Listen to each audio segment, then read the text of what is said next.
சீமான் மீது வன்மத்தை கக்கும் பாரிசாலன் எனும் தலைப்பில் தான் இந்த காணொலியை நம்ம காண இருக்கோம். சமீபத்தில் ஆதன் தமிழ் மாதேஷ் அவர்களுக்கு ஒரு நேர்காணல் கொடுத்திருக்காரு நம்ம தமிழ் தேசிய சிந்தனையாளர் பாரிசாலன் அவர்கள். தொடர்ச்சியாக எப்பொழுதும் யூடியூப் வலைதளங்கள் பக்கம், அதாவது அவரது வீட்டுக்குள்ளே இருக்கிற ஒரு ரூம்குள்ளே இருந்து மட்டும் பேசுவது அரசியல் இது மட்டுமே போதும், தமிழ் தேசியத்தை வென்றிடலாம் அப்படிங்கிற ஒரு எண்ணத்தோடு இருக்க ஒரு நபர் தொடர்ச்சியாக இதே வேலையை செய்து வந்துக்கிட்டு இருக்காரு. அவர் மீது நமக்கு தனிப்பட்ட வன்மம் அல்லது கோபம் என ஒரு துளியும் கிடையாது. ஒருவேளை ஒரு சில நேரங்களில் அவர் கேட்கக்கூடிய கேள்விகள் சரிவர இருக்குமாய், ஆனால் அதையும் நம்ம எடுத்துக்கலாம். அது ஒன்றும் தப்பும் கிடையாது. ஒரு சில பேர் எதிர்த்தும் பேசுவாங்க, அதற்கு நம் பொறுப்பும் ஏற்க முடியாது.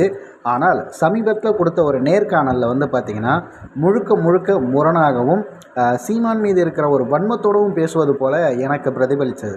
ஏற்கனவே நிறைய இடங்கள் இருக்குது, ஆனால் சமீபத்தில் அது இன்னும் ரொம்ப வெளிப்படையாகவே தெரிகிற மாதிரி இருந்தது. அந்த நேர்காணலில் அவர் அப்படி என்ன குறிப்பிட்டிருக்காரு அப்படின்னு பார்த்திங்கன்னா, மாதேஷ் அவர்கள் கேட்கும்போது தேசிய தலைவரை தமிழ்நாடு முழுக்க அனைத்து சிந்து இடுக்கு அனைத்து இடத்துலையுமே அவரது புகைப்படத்தை கொண்டு போய் சேர்த்தது நாம் தமிழர் கட்சி.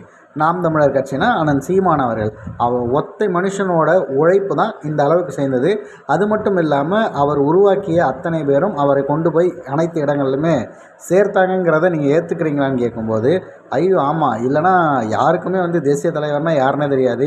இதற்கு முன்னாடி பல பேரும் தேசிய தலைவருக்காக இங்கே போராடி உயிர் விட்டாங்கல்ல, அவங்க பற்றிலாம் எதுவுமே தெரியாது, அவர்களுக்கு தேசிய தலைவர் தெரியாது, அவங்க வீட்டில் இந்த படமே கிடையாது அப்படிங்கிற மாதிரி. அதாவது சீமானால் ஒன்றும் நடக்கலை, அதுக்கு முன்னாடிலேருந்து இதெல்லாம் இருக்குது, நீங்கள் சும்மா அவரை போட்டு இது பண்ணாதீங்க அப்படிங்கிற மாதிரி ஒரு வன்ம வெளிப்பாடாக மட்டும்தான் அது தெரிந்தது. ஆனால் அதே காணொலியில் இன்னொரு துணுக்கை கட் பண்ணி நம் நண்பர்கள் சேர்த்து வைத்திருக்காங்க. அதில் இன்றைக்கு தேசிய தலைவர் அனைத்து இடங்களும் தெரிகிறார் என்றால் அதற்கு அதிகபட்சமாக நாம் தமிழர் கட்சியுடைய உழைப்பே காரணம் அப்படின்னு அவரே பதிவு பண்ணியிருக்கார். இப்போ அவர் பேசிய பேச்சில் அவருக்கே முரண் இருப்பது நமக்கு வெட்ட வெளிச்சமாகிறது. இப்படி அவர் பேசுவதற்கு காரணம் அவர் மீது இருக்கிற ஒரு வெறுப்போ அல்லது வன்மமோ தவிர வேறு என்னவாக இருக்க முடியும்? ஆனால் அவரே பேசிட்டார், தேசிய தலைவர் தெரிவதற்கு நாம் தமிழர் கட்சி சீமான் அவர்கள் முக்கிய காரணம், அவர் தான் எல்லா இடத்துக்கும் கொண்டு போய் சேர்த்தார், அதை எவனாலையும் மறுக்க முடியாதுன்னு சொல்லிட்டு சில மாதங்களுக்கு சில வருடங்களுக்கு பிறகு அவரே நேர்காணல் கொடுக்கும்போது அவரே மறுத்து பேசுகிறாரு. இதை எந்த வகையில் எடுத்துக்கிறது அப்படிங்கிறதே நமக்கு புரியல.